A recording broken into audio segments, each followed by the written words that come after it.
بسم الله الرحمن الرحيم لا حول ولا قوة إلا بالله العلي العظيم الحمد لله رب العالمين وصلى الله على سيدنا ونبينا أبي القاسم المصطفى محمد وآله الطيبين الطاهرين لا سيما بقية الله في الأراضين اللهم أخرجني من ظلمات الوهم وأكرمني بنور الفهم اللهم افتح علينا أبواب رحمتك وانشر علينا خزائن علومك برحمتك يا أرحم الراحمين. We continue our study of Hadith 15 about trial and examination and test. So the first chapter is about the meaning of test and result of it, and how Allah subhanahu wa ta'ala does it according to the size and limits of the book. So Imam Khomeini says that human beings, when they are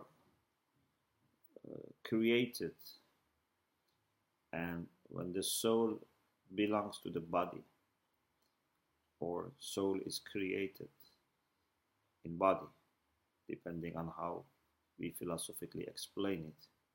So we are not talking about birth, we are talking about creation of the soul, because that is our real birth, and the physical birth is when the child is delivered, but our philosophical and real birth is when our soul is created. In any case, we are in that condition even at the time of birth, physical birth, but much so before, very potential. We don't have that much actuality. Little by little, our potentials become actual. For example, when it comes to our knowledge, when we start sensing by touching and then seeing and hearing, this type of, or by tasting, our knowledge increases, and then by thinking. So we are gradually moving from being very potential to being more and more actual. Then he makes a very important point here. He says, when it comes also to our qualities of the soul, to malakat, if you remember, we said malaka is a permanent condition of the soul. And we mean by permanent means something that is not easily removed or stopped. Opposite to hal. Hal is a condition which is very temporary and transient. Malaka is more stable and established and permanent. Of course, you can change even malakat. But the question here is, he says that when a human being is created, there are not many or any malakat, permanent conditions of the soul. Then, if there is no special arrangement and care and upbringing, the pressure of shahwa and ghadab, appetites and anger. You remember in akhlaq, discussions, we said that we have faculty of anger, faculty of appetite, and faculty of reasoning. Al-quwwatu al-shahawiyya, wal-quwwatu al-ghadabiyya, wal-quwwatu al-aqil. So, if we leave a human child without any moral, spiritual care and upbringing and instruction, then the pressure of shahwa and ghadab may little by little make that person develop vicious traits of character, may become very selfish person, very jealous person, aggressive person, angry person. So it's not like a tree that if you leave it, it will grow and become a fruit tree and bear fruits. Our body is like that. A human body, if you give proper food, oxygen, grows. Even if that person is, sleeping, or if that person for some years is, not conscious, the body functions and grows. The soul also would grow, but not necessarily in the right direction. If you don't give a special care and attention to body, then the pressures coming from our lower self would grow us into immoral, vicious person. قَدْ أَفْلَحَ مَنْ زَكَّاهَا وَقَدْ خَابَ مَنْ دَسَّاهَا. Of course, it doesn't mention this ayah, but maybe this ayah can also be used as a support for this idea. That if you purify your soul, you become happy. But if you leave it, then you would be disappointed and you would be suffering. So, he says, let me read for you this sentence. He says, اگر در تحت تأثیراتی واقع نشود, if this nafs doesn't occur or doesn't fall under some influences, به حسب نوع ملکات خبیثه در او غالب شود. In general, there can be exceptions, but in general, bad malakat, bad traits of character would be dominant. و متمایل به زشتی و ناهنجاری گردد, and would incline towards ugliness and immoral actions. Why? Because there are internal motives of shahwa and ghadab and like that call him or her towards aggression and immorality. And after following them, soon he becomes haywani bas ajib, becomes an animal which is very strange animal. و شیطانی بی اندازه غریب, and a very strange Satan.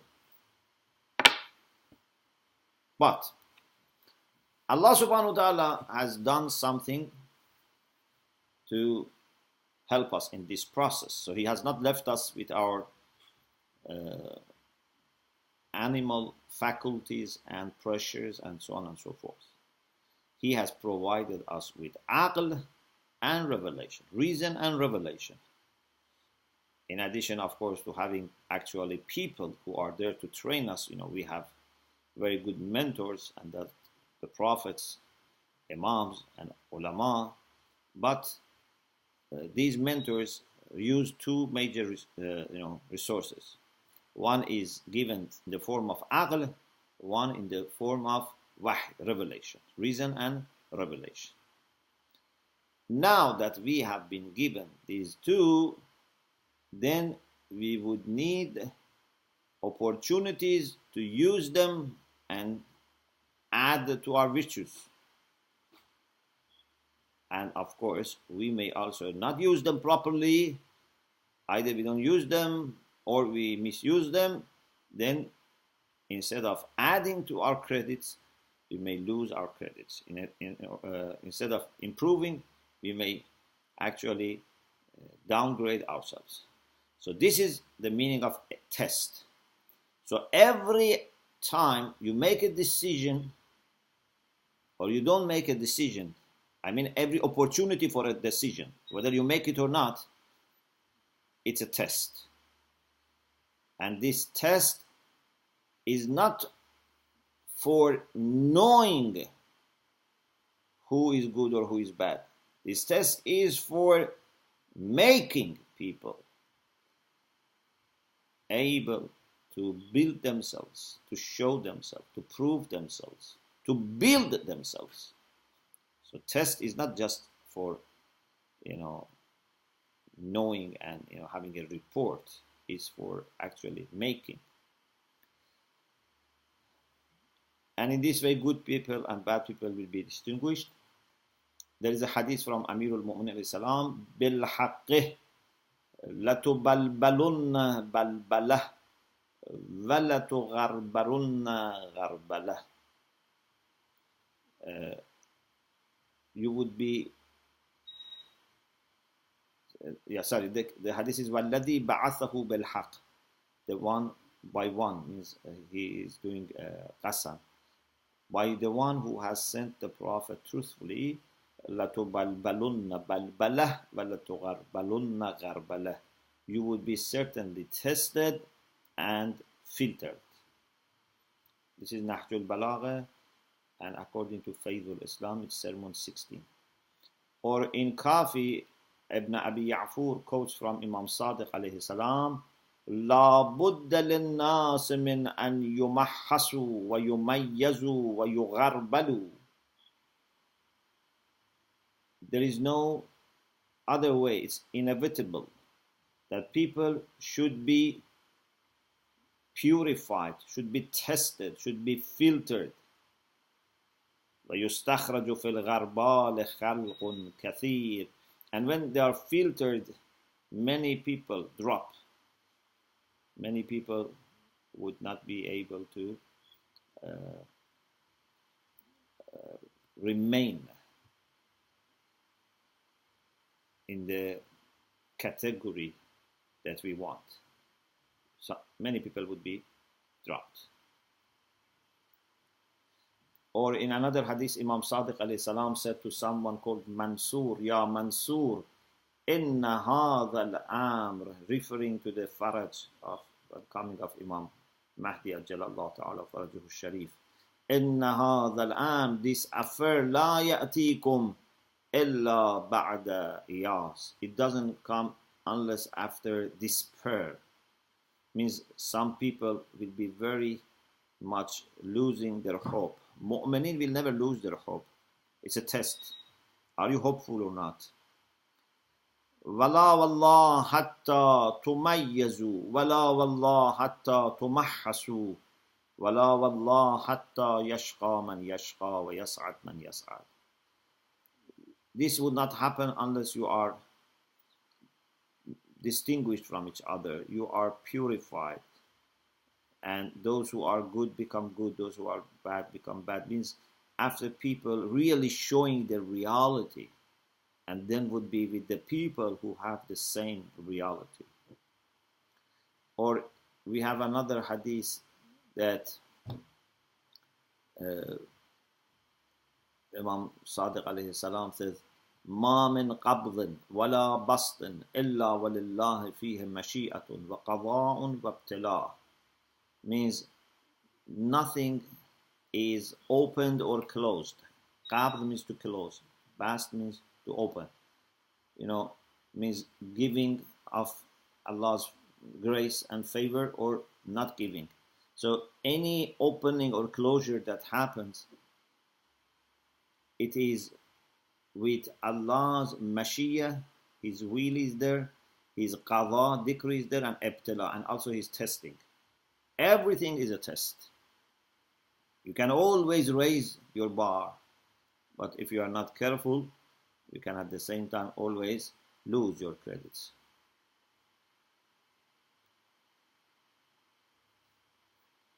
So, the conclusion or the result of test is distinction that would be made between Sa'id and Shaqi, who has Sa'ada, who has Shaqawa, those who are happy and those who are not happy, or those who have felicity and those who lack it. And this is at the same time, but not this is the main reason, but at the same time it helps for people to understand what they have done, what type of people they were. So they would better understand themselves, although It's not just a matter of knowing, as I said, it's a matter of making and building, and also Allah in His eternal knowledge knows these things. It's for us to build ourselves and also for us to know our record. The next chapter is about the fact that the prophets and successors to the prophets and mu'mineen, the real believers, are very much expected to go to trials and tests and suffering, especially suffering. And he says that there are different reasons for this. One reason, he says, is that everything that we do has some impact on us. In some hadith says that, for example, if you do something bad, there would be a dark spot on your heart, or it can be an illuminating spot on your heart if you do something good. So he says, every time that you have something enjoyable, every time that you have a pleasure, a worldly pleasure, this would have an impact on your soul. And the impact is that your soul becomes more inclined towards that pleasure and therefore more attached to dunya. You know, if you go to a place and you really enjoy it, you would like to stay there more. But if you go to a place and you don't enjoy it, you would like to return to your original place sooner. So, one philosophy of having problems and tests and suffering in this dunya is to avoid being fully immersed in dunya and attached to dunya. Those who have suffering, they don't put all their love and attention in dunya, and they are not very much, attached to dunya. Actually, many times they wish to depart from dunya, but they are just waiting to finish their mission in dunya and to respond to the call of Allah subhanahu wa ta'ala whenever He is pleased. So, one philosophy that we have for punishment, for suffering, is not to be attached to dunya. Of course, later he says, this is not the reason that works for the prophets, because the prophets are so high that they would never be attached to dunya. So this can be a reason for other people, but for prophets and awliya who are kummalin, who are very high in the level, this would not be needed. But you can say in general for people, this works. And he then quotes also this hadith from Imam Baqir alayhi salam, إِنَّ اللَّهَ لَيَتَعَاهَدُ الْمُؤْمِنَ بِالْبَلَاءِ كَمَا يَتَعَاهَدُ الرَّجُلُ أَهْلَهُ بِالْهِدْيَةِ مِنَ الْغَيْبَةِ وَيَحْمِيهِ الدُّنْيَا كَمَا يَحْمِي الطَّبِيبُ الْمَرِيضِ. Something in this line. Allah subhanahu wa ta'ala, according to this hadith, visits and keeps, giving to a mu'min some calamity. In the same way that if someone is returning from a trip, brings some gift, hadiyah, some souvenir for his people, so for mu'mineen, these balas are like gifts. And Allah protects mu'mineen from dunya, like a doctor, a physician that protects his patient from illness. Allah knows that hubbud dunya is ra'su kulli khatiyah, is the root of every mistake. So Allah doesn't let us to be fully attached to dunya through suffering. Of course, this is for mu'min. The people that they are only people of dunya, they have no faith, no interest in akhirah, Allah doesn't that much have care if they have dunya, if they want to enjoy more. Even actually it can reach the point that Allah gives them more just as istidraj, because they kept denying and insisting. So Allah gives them more so that they would be fully enjoying this little time that they have, and this can also add to the problems. Of course, I have explained in some series on Tafsir al-Mizan. This doesn't mean that Allah makes them worse by Allah's will, but it means that this is the result of them insisting. So you can attribute it to Allah as Tawheed Af'ali requires, but indeed this is what they are doing to themselves. If you have illness and you don't cure it, your illness increases. في قلوبهم مرض فزادهم الله مرضا. They have illness in their heart and Allah would increase that illness. What does it mean Allah increases that illness? It means that when you don't cure, the illness increases. If there is fire in your building and you don't extinguish the fire, fire will spread to all over the building. So this is the problem with the people that are on the opposite track. But for mu'mineen, Allah tries to protect them from dunya, doesn't give them that much dunya, and also gives them tests and trials and sometimes suffering, because He wants them not to go after dunya and not to put all their attention in dunya. Another thing is that people, when they are tested and they have difficulties, they start praying to Allah subhanahu wa ta'ala, they start remembering Allah subhanahu wa ta'ala, trusting Allah subhanahu wa ta'ala more. But when they are okay, when they are saved, they may forget.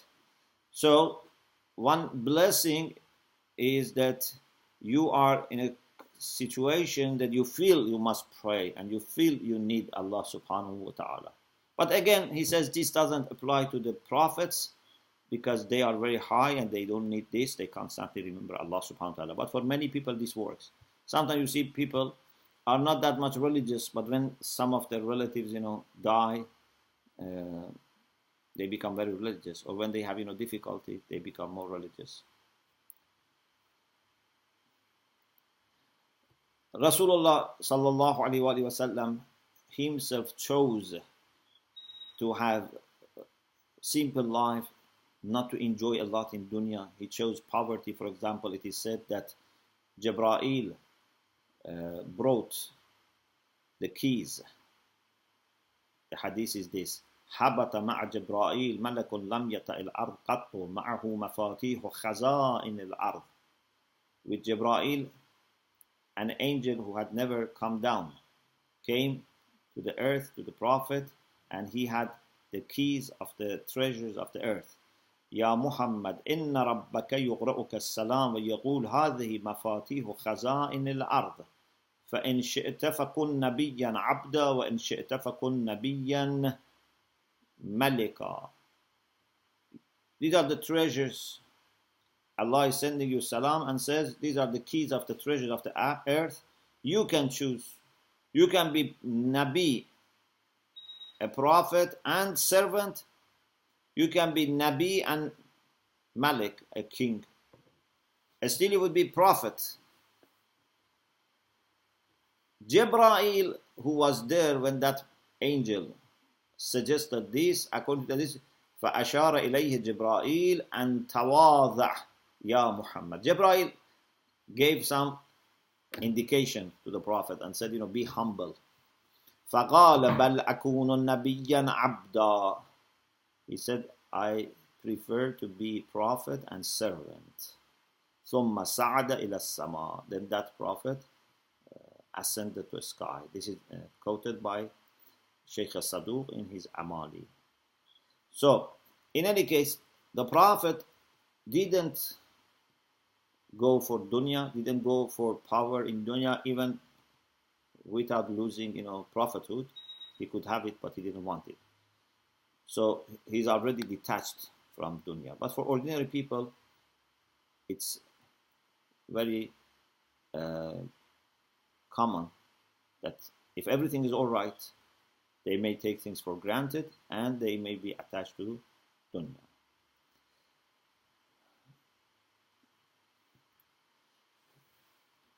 Another thing is that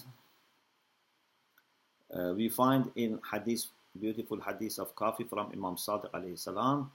إنه ليكون للعبد منزلة عند الله فما ينالها إلا بإحدى الخصلتين. Sometimes a servant has a station with Allah, a rank, but cannot reach it unless with one of the two. إما بذهاب ماله أو ببلية في جسده. Either he has to lose his money or have some suffering in his body. So Imam Khomeini mentions this as the third reason, that one of the reasons for having intense calamities is to get ranks. And there are ranks that are so high that you don't get them unless with this. We have a famous hadith from Imam Hussein alayhi salam that it is according to Allama Majlis in Bihar al-Anwar. Imam Hussein had a dream of the Prophet, and the Prophet kissed between his two eyes and said, بأبي أنت كأني أراك مرملا بدمك بين عصابة من هذه الأمة يرجون شفاعتي. It is as if I see you are covered with your blood in front of a group of people from my ummah that they hope to have my shafa'ah. مَا لَهُمْ عِنْدَ اللَّهِ مِنْ خَلَقٍ. But they have nothing to get from Allah subhanahu wa ta'ala. Then he said, يَا بُنَيَّ إِنَّكَ قَادِمٌ عَلَىٰ أَبِيكَ وَأُمِّكَ وَأَخِيكَ وَهُمْ مُشْتَاقُونَ إِلَيْكَ. Oh my dear son, you would come to your prophet and mother and brother, they are all eagerly waiting for you. وَإِنَّ لَكَ فِي الْجَنَّةِ دَرَجَاتٌ لَا تَنَالُهَا إِلَّا بِالشَّهَادَةِ. And you have some position, ranks in heaven that you cannot have it except with martyrdom. So that martyrdom needed that Imam would be physically also martyred. So Imam Khomeini says, صورت ملکوتی شهادت در راه خدا حاصل نمی شود مگر به وقوع آن در ملک. So in Malakut, Imam Hussein cannot be martyred unless in dunya he was killed. And he says this is the meaning of this hadith, that in order for him to reach that position, he had to go through this process of martyrdom.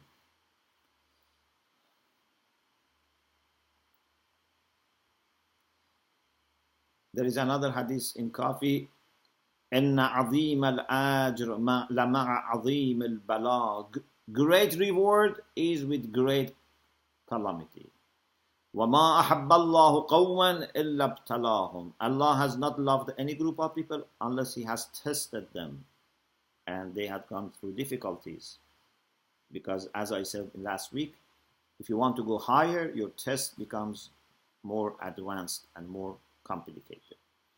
Okay, I think we stop here. We ended that chapter. Then there is another chapter starting with a quotation from Allama Majlisi about illnesses in the Prophets sallallahu alaihi wasallam. Alhamdulillah Rabbil Alamin.